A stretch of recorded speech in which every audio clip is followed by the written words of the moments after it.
Assalamualaikum warahmatullahi wabarakatuh. Perkenalkan, nama saya Syifa Mesyura Ali, Stambuk 083 2018 0041, Program Studi Agribisnis Fakultas Pertanian Universitas Muslim Indonesia. Di sini saya akan menjelaskan sejarah ekonomi. Di sini saya akan menjelaskan perjalanan panjang pemikiran ekonomi kelembagaan. Terbagi menjadi 3. Yang pertama, sejarah pemikiran ekonomi kaum perintis sosialis. Yang kedua, sejarah pemikiran ekonomi kaum merkantilis. Yang ketiga, sejarah ekonomi kaum fisiokrat. Yang pertama, sejarah pemikiran ekonomi kaum perintis sosialis. Konsep ekonomi kaum perintis sosialis ditemukan terutama dalam ajaran-ajaran agama, kaidah-kaidah hukum, etika atau aturan moral. Misalnya, dalam kitab Hammurabi dari Babilonia tahun 1700 sebelum Masehi, masyarakat Yunani telah menjelaskan tentang rincian petunjuk-petunjuk cara-cara berekonomi. Menurut Plato hidup pada abad keempat sebelum Masehi, mencerminkan pola pikir tradisi kaum ningrat. Plato memandang rendah terhadap para pekerja kasar dan mereka yang mengejar kekayaan. Plato menyadari bahwa produksi merupakan basis suatu negara. Diversifikasi pekerjaan dalam masyarakat merupakan keharusan karena tidak seorang pun yang dapat memenuhi sendiri berbagai kebutuhannya. Menurut Aristoteles merupakan tokoh pendiri tulung sangat tajam dan menjadi dasar analisis ilmuwan modern sebab analisisnya berpangkal dari data. Konsep pemikiran ekonominya didasarkan pada konsep pengelolaan rumah tangga yang baik melalui tukar-menukar. Aristoteles lah yang membedakan dua macam nilai barang, yaitu nilai guna dan nilai tukar. Ia menolak kehadiran uang dan pinjam-meminjam uang dengan bunga. Menurutnya, uang hanyalah sebagai alat tukar-menukar saja. Jika menumpuk kekayaan dengan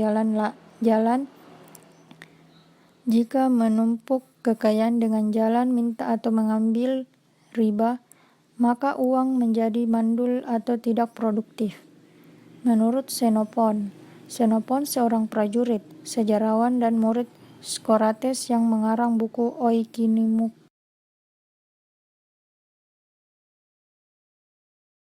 atau pengelolaan rumah tangga.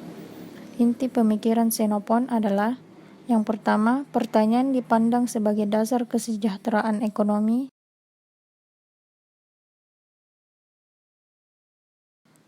Yang kedua, pelayaran dan perniagaan yang dianjurkan untuk dikembangkan oleh negara. Yang ketiga, modal patungan dalam usaha. Yang keempat, spesialisasi dan pembagian kerja. Yang kelima, konsep perbudakan. Dan yang keenam, sektor pertambangan menjadi milik bersama.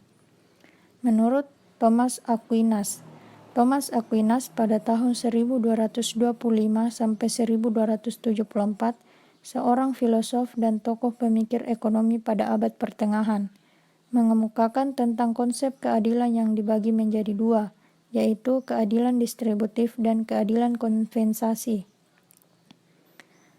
Dengan menegakkan hukum Tuhan, maka dalam jual beli harus dilakukan dengan harga yang adil.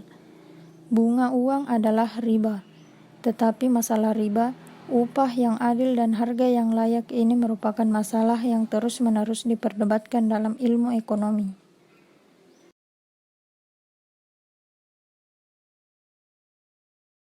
Yang kedua, sejarah pemikiran ekonomi kaum merkantilis.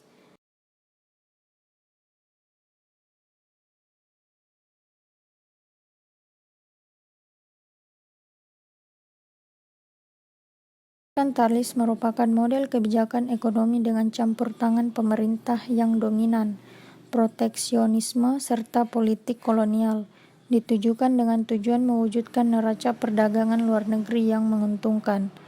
Pemikiran-pemikiran ekonomi yang lahir pada kaum merkantilis disebabkan adanya pembagian kerja yang timbul di masyarakat, pembagian kerja secara teknis, dan pembagian kerja secara teritorial, yang selanjutnya akan mendorong perdagangan internasional.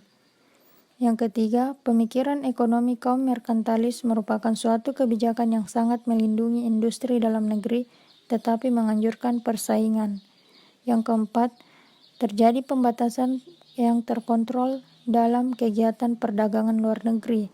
Yang kelima, kebijakan kependudukan yang mendorong keluarga dengan banyak anak. Yang keenam, kegiatan industri di dalam negeri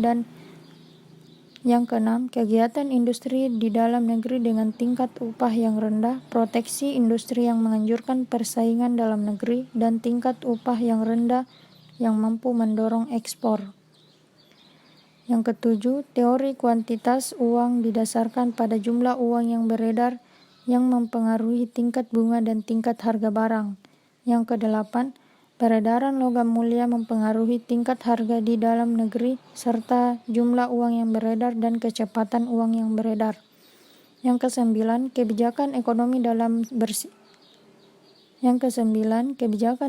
lebih bersifat makro. Hal ini berhubungan dengan tujuan proteksi industri di dalam negeri dan menjaga rencana perdagangan yang menguntungkan. Pelopor merkantilis. Merkantilis yang dipelopori oleh Thomas Mann pada tahun 1571 sampai 1641, Jean Baptiste Colbert 1619 sampai 1683 merupakan pemikir ekonomi mulai zaman Renaissance sampai pertengahan abad ke-18. Mereka berpendapat bahwa kekayaan bisa bermanfaat bagi negara. Agar bisa kuat dan jaya, negara harus kaya, harus banyak memiliki logam mulia. Gerald de Malines pada tahun 1586 sampai 1641 dan Sir William Petty pada tahun 1623 sampai 1687 berpendapat bahwa turunnya bunga dan meningkatnya perdagangan sebagai akibat penting dari bertambahnya uang yang beredar. Charles de Evan pada tahun 1656 sampai 1714 menyatakan bahwa kekayaan dalam bentuk uang hanyalah kekayaan mati. Oleh karena itu harus diperbesar tingkat konsumsi masyarakat terutama untuk barang mewah yang diproduksi dalam negeri. John Locke pada tahun 1632 sampai 1704 mengemukakan bahwa yang harus diperhatikan bukan hanya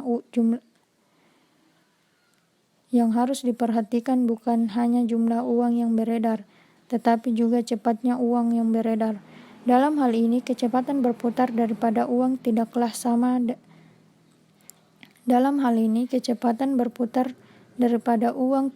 sama untuk semua subjek ekonomi.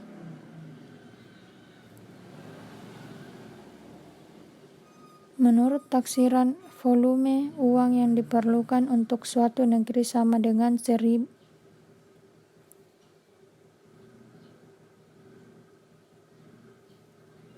Menurut taksiran, volume uang yang diperlukan untuk suatu negeri sama dengan 1/15 daripada upah tahunan ditambah 1/4 pendapatan para pemilik tanah besar setiap tahun ditambah 1/20 pendapatan para pedagang setiap tahun.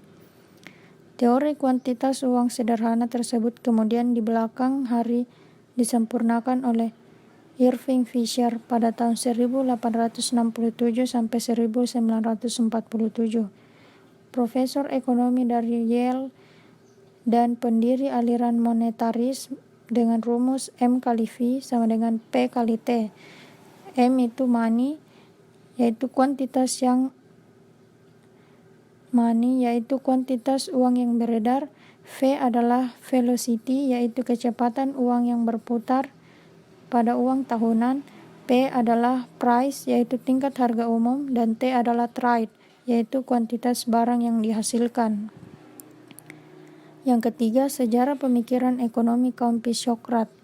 Istilah Pisiokrat berasal dari bahasa Yunani kuno yang merupakan gabungan dari istilah physis atau fisika dan kratos, kekuatan atau kekuasaan. Pemikiran para fisiokrat mengenai tata susunan masyarakat pada umumnya dan susunan ekonomi khususnya berakar pada falsafah dasar dan haluan pandangan bahwa penataannya diatur menurut kekuatan hukum alam. Yang sejarah pemikiran ekonomi kaum fisiokrat. Yang pertama, mazhab fisiokrat tumbuh sebagai kritik terhadap pemikiran ekonomi merkantilis. Yang kedua, tokoh pemikir yang paling terkenal pada mazhab ini adalah François Quesnay. Sumbangan pemikiran yang terbesar dalam perkembangan ilmu ekonomi adalah hukum-hukum alamiah dan menjelaskan arus lingkaran ekonomi.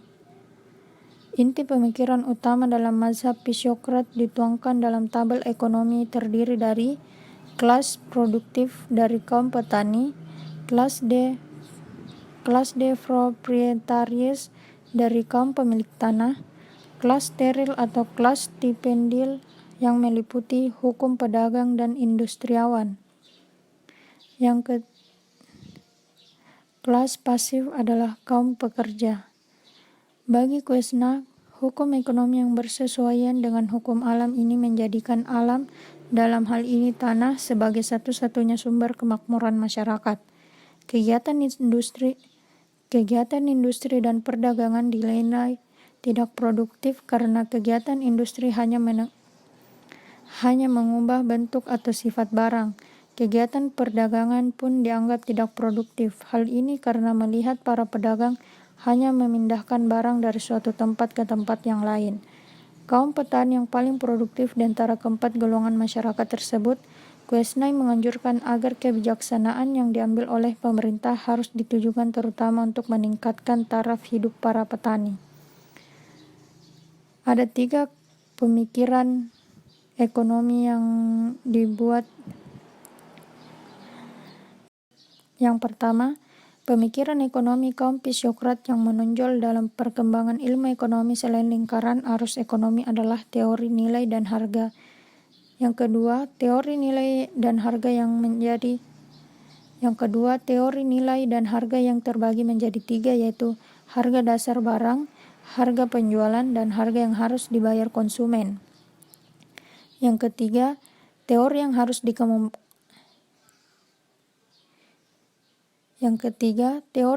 dikemukakannya adalah sebagai tabir uang dan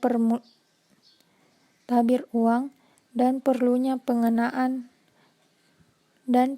pengenaan pajak untuk kepentingan ekonomi. Yang keempat, bertentangan dengan pandangan merkantilisme, para fisiokrasi yang diwakili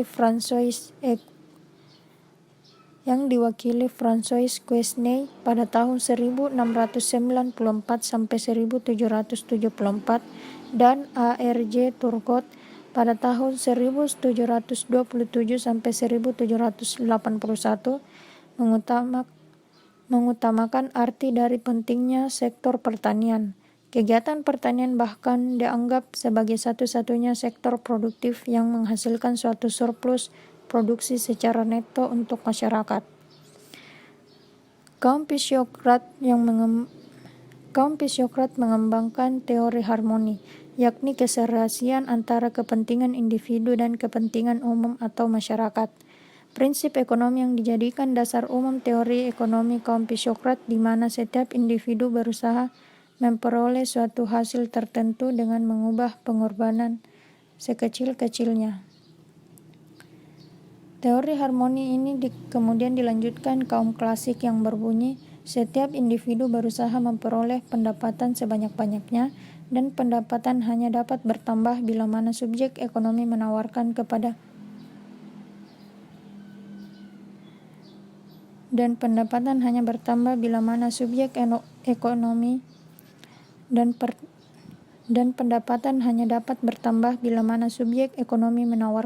sesamanya barang yang lebih baik atau lebih murah, serta pemerintah tidak perlu campur tangan.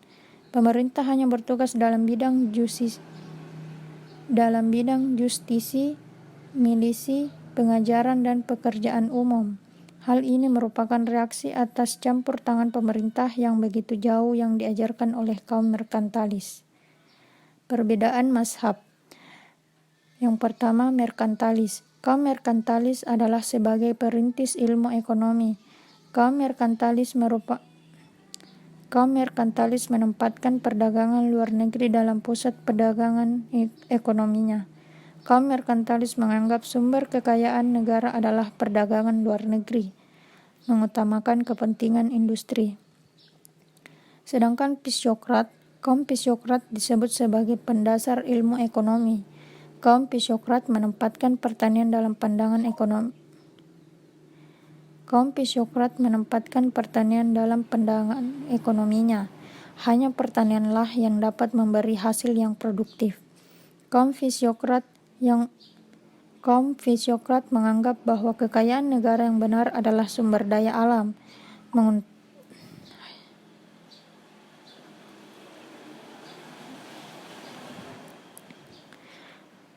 Kaum fisiokrat menganggap bahwa kekayaan negara yang benar adalah sumber daya alam, mengutamakan kepentingan pertanian. Menurut François Quesnay, selanjutnya membedakan konsep nilai dan harga yang cocok digunakan dalam sistem yang dipakainya, sedangkan tentang harga dibedakan antara harga pokok barang dan harga yang harus dibayar konsumen. Harga pokok tergantung dari biaya-biaya yang dikeluarkan untuk menyiapkan barang itu untuk pasar. Sedangkan harga penjualan pada konsumen, biasanya para pedagang berusaha memperoleh margin uang sebesar-besarnya. Pokok pikiran dari aliran fisiokratis adalah: yang pertama, sumber kemakmuran adalah alam. 2. Kelas yang paling produktif adalah para petani. Yang ketiga, slogannya adalah laissez-faire passer. Le monde va du lui-même. Artinya jangan campur tangan alam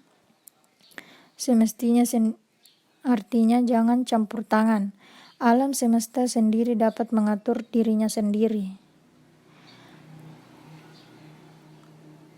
Laissez-faire, laissez-passer, le monde va de lui-même. Bila mana diterjemahkan secara harfiah, maka artinya adalah biarkan membuat, biarkan lewat, dunia toh tetap akan berputar terus. Maka dari semboyan tersebut, setiap individu mengetahui kepentingannya sendiri dan setiap orang dapat memenuhi kepentingan sendiri sebaik-baiknya. Dan bahwa akhirnya kepentingan umum menjadi satu hingga kepentingan umum dapat dipenuhi sebaik-baiknya.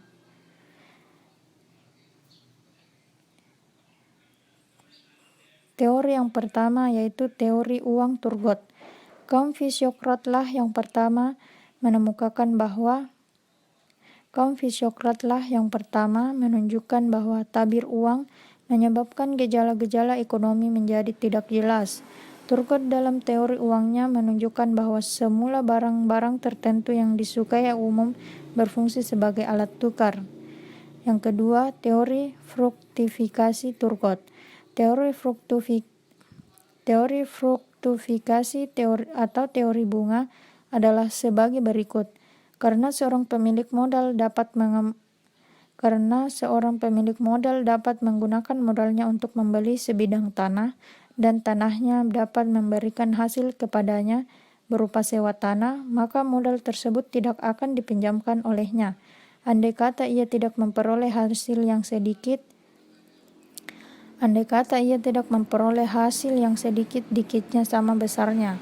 Jumlah bunga timbul karena tanah dapat memberikan hasil pada pemiliknya. Yang ketiga, pajak tunggal. Kaum fisiokrat beranggapan bahwa tanahlah satu-satunya faktor yang produktif. Jadi pertanianlah yang menghasilkan suatu produksi net. Konsekuen dengan anggapan tersebut, maka kaum fisiokrat juga berpendapat bahwa hukum alam mengharuskan ditariknya pajak atau input atau pajak tunggal dari pemilik tanah. Input unik ini merupakan bagian yang logis dari konsepsi orde ilmiah di mana para pemilik tanah bangsawan mempunyai peranan dalam masyarakat berupa membayar pajak dan memberikan pekerjaan kepada kaum dan memberikan pekerjaan kepada kaum industrial dan para pekerja. Di lain pihak, oleh karena ditiadakannya semua pajak tidak langsung, maka kehidupan ekonomi akan mencapai kebebasan yang lebih besar.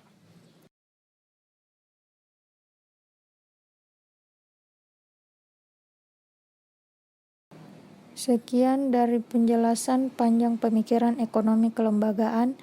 Sejarah pemikiran ekonomi yang selaras dengan saya yaitu ekonomi kaum Fisiokrat, karena dia lebih selaras, karena dia yang bersesuai dengan hukum alam sebagai satu-satunya sumber kemakmuran masyarakat. Industri dan perdagangan dinilai tidak produktif karena kegiatan industri hanya mengubah bentuk atau sifat barang. Industri dan perdagangan dinilai tidak produktif karena kegiatan industri hanya mengubah bentuk atau sifat barang. Dan kaum Fisiokrat mengembangkan rasa keserasian antara kepentingan individu dan kepentingan umum. Kaum Fisiokrat juga menempatkan pertanian dalam perdagangan ekonominya. Hanya pertanianlah yang dapat memberikan hasil yang produktif, yang menganggap bahwa kekayaan negara yang benar adalah sumber daya alam dan mengutamakan kepentingan pertanian. Aliran Fisiokratis juga mengemukakan sumber kemakmuran adalah alam dan kelas yang paling produktif adalah para petani.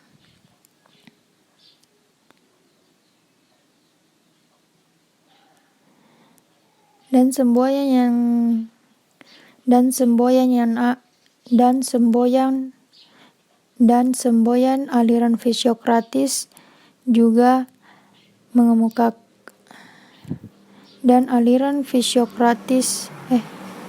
semboyan aliran Fisiokratis juga mengemukakan setiap individu mengetahui kepentingannya sendiri dan setiap orang dapat memenuhi kepentingannya sendiri sebaik-baiknya, dan bahwa akhirnya kepentingan umum menjadi satu, hingga kepentingan umum dapat dipenuhi sebaik-baiknya. Sekian dari pendapat saya. Assalamualaikum warahmatullahi wabarakatuh.